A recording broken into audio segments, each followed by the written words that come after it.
Hey everyone, welcome back to our channel Sita Roshan Talks. तो आज किस बारे में बात करने वाले हैं?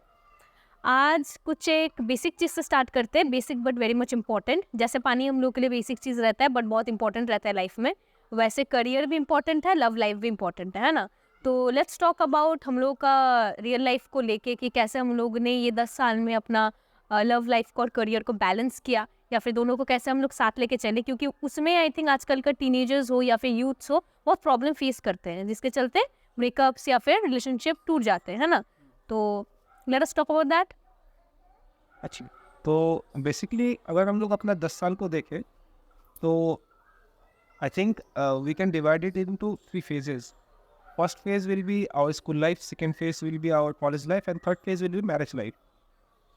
तो फर्स्ट फेज जैसे स्कूल लाइफ में I think so we should give first priority to our studies, या है ना। ऑब्वियसली। और जैसे कॉलेज लाइफ में जाते हैं तो वहाँ पे we should balance both the thing equally, दोनों को इक्वली प्रायोरिटी देना चाहिए।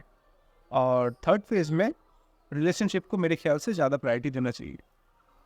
थोड़ा सा तो इसको इलेबरेट तरीक़े से बात किया जाए तो स्कूल फेज में study is very much necessary, ये चीज़ दोनों के माइंड में क्लियर हो जाना चाहिए, यस। है ना।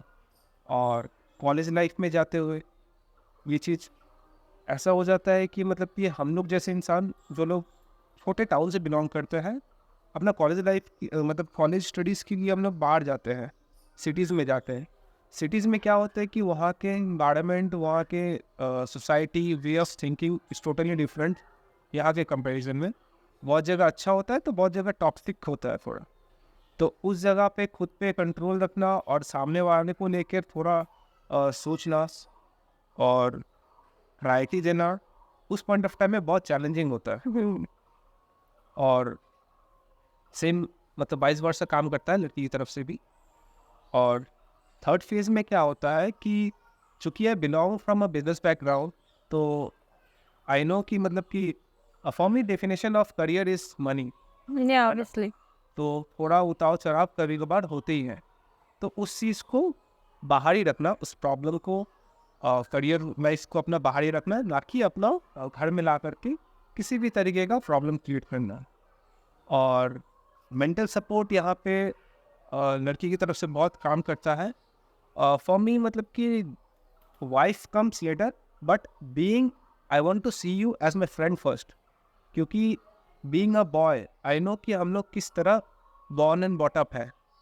ये ईगो प्रॉब्लम आता है हम लोग का बचपन से ही, क्योंकि हम लोग को उस तरीके से ट्रीटमेंट मिलता है कि हम लोग बड़ा हो करके अपना प्रॉब्लम्स, अपना किसी भी तरीके का मन में जो भी बातें चल रहे हैं वो सब किसी से डिस्कस करने के लिए, डिस्कस करने से पहले हम लोग 10 बारी सोचते हैं।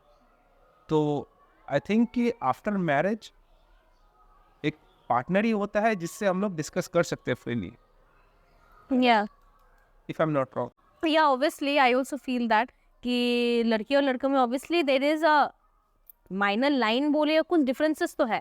ठीक है, मैं उसको कैटेगराइज नहीं कर रही हूँ या फिर किसी को जज या मिसजज नहीं कर रही हूँ, either B it a boy और अ गर्ल। अभी जैसे लड़कों काम पे जाते हैं, it's no less than a girl. Girls जैसे घर भी संभालते हैं एज वेल एज काम पे भी जाते हैं, तो उन लोगों को भी एज साइड बाय से तुम जैसे बोले support system, at the end of the day that girl also like waits for her support system, जिसके साथ वो भी अपना बातें शेयर कर पाए। ये तो आफ्टर मैरिज वाला बात हुआ। बट अगर बेसिकली अगर मैं स्कूल लाइफ और कॉलेज लाइफ को तुमने जैसे बोला अगर कोट करूँ, तो या ऑब्वियसली जो भी तुमने बोला इट्स एक्यूरेटली राइट। जैसे स्कूल लाइफ में हम लोग को सही में पढ़ाई को ज़्यादा इंपॉर्टेंस देना चाहिए, क्योंकि जो तुम बोलते हो हमेशा कि प्यार करके पेट तो नहीं भर सकता है ना।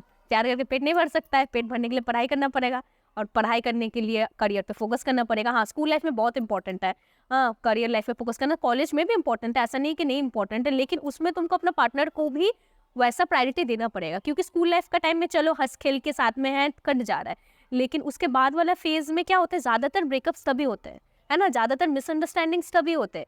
तो उस पॉइंट ऑफ टाइम में दोनों चीज़ों को सेम प्रायोरिटी देना, करियर को भी, क्योंकि नेक्स्ट जॉब लगने वाले हैं, जो भी बिजनेस करने वाले हैं, जो भी कुछ करने वाला है, तो इसलिए आई फील कि उसके साथ साथ अपना पार्टनर को भी वैसा प्रायोरिटाइज करना बहुत इंपॉर्टेंट है। और अभी तो हम लोग का रिसेंट रिसेंट शादी हुआ है, as you all know, 31 January. Please watch our first video, you will get all our information. हाँ, तो वी गॉट रिसेंटली मैरिड, 1 डेढ़ महीना हुआ ही है। जितना हम लोग ने सीखा या समझा है, वी फील कि आफ्टर मैरिज फैमिली को और पार्टनर को सबसे ज़्यादा प्रायोरिटी देना is like very much important. Career obviously is there.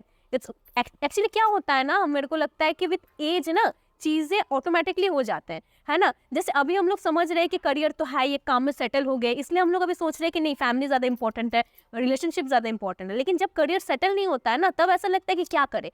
तब प्यार करके पेट नहीं भर सकते, फैमिली नहीं चला सकते. इसलिए उस पॉइंट ऑफ टाइम में लगता है नहीं यार करियर ज़्यादा इंपॉर्टेंट है. तो आई थिंक कुछ कुछ चीज़ें फ्लो के साथ भी जाना चाहिए, लेकिन बैक ऑफ द माइंड ये भी रखे कि नहीं मेरा पार्टनर है. एंड हाँ, पार्टनर सपोर्टिव होना बहुत ज़रूरी है, बी इट अ बॉय और बी इट अ गर्ल, है ना. चाहे हस्बैंड हो, वाइफ हो, या फिर बॉयफ्रेंड हो, गर्लफ्रेंड हो, जो भी हो, पार्टनर को सपोर्टिव होना बहुत ज़रूरी है. लड़की जो करना चाहे वो उसमें अगर लड़का का सपोर्ट रहा है, या फिर a guy is starting something new, उसमें अगर लड़की का सपोर्ट रहा है, देन आई डोंट थिंक कि there is some issue which will come. Exactly true.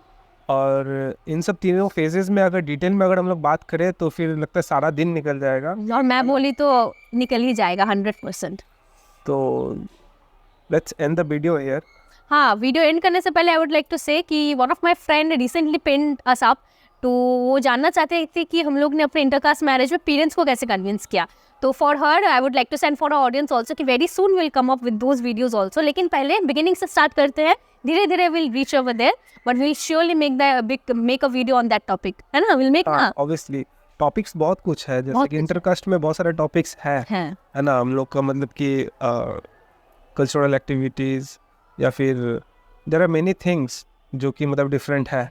There are many things. So we have many topics for that. And if you all also have anything in your mind regarding this, so you can let us know. We'll surely make a video on this topic. तो आज इतना दूर तक रखते हैं या और बोलना है? वो बस नहीं, और थोड़ा बोल लेते हैं. खत्म करते हैं. नहीं, और थोड़ा बोल लेते हैं. चलो ठीक है. Thanks for watching our video. We will catch you in our next video. Till then, bye. Oh, Bye. last but not the tip. Tip भूल गए थे ना, मैं तो सोची थी टिप्स दूंगी. तो अच्छा हाँ, मैडम का एक नया फॉर्मूला है कि हर एक वीडियो का एंड में एक छोटा छोटा टिप देना है. एक छोटा छोटा तो सुन लीजिए. हाँ, तो आज का टिप ये है कि don't pretend to be someone in a relationship, be whatever you are, है ना. क्योंकि तुमको नहीं लगता है कि रियल बनना it's very much important. Obviously एक फॉल्स एक्सपेक्टेशन नहीं देना चाहिए सामने वाले को, वरना वो चीज़ आगे जा करके अगर फुलफिल नहीं होता है तो फिर बहुत तरह के प्रॉब्लम्स होते हैं, बहुत तरह के कंप्लेंट्स आते हैं. तो you need to be real. हाँ, I am thankful to him and he should also be thankful to me कि हम दोनों ने कभी एक दूसरे को फेक एक्सपेक्टेशंस नहीं दिया, या फिर कभी एक दूसरे को स्टार्टिंग में भी ओवर चीज़ें नहीं की है. हम लोग जैसे थे हम लोग वैसे ही रहे. तो इस चीज़ को लेकर हम लोग का झगड़ा नहीं हुआ है ना. हाँ, तो वही एक लास्ट टिप कि don't pretend to be someone, be whatever you are. So next tip for the next video. Till then, bye. Thank you.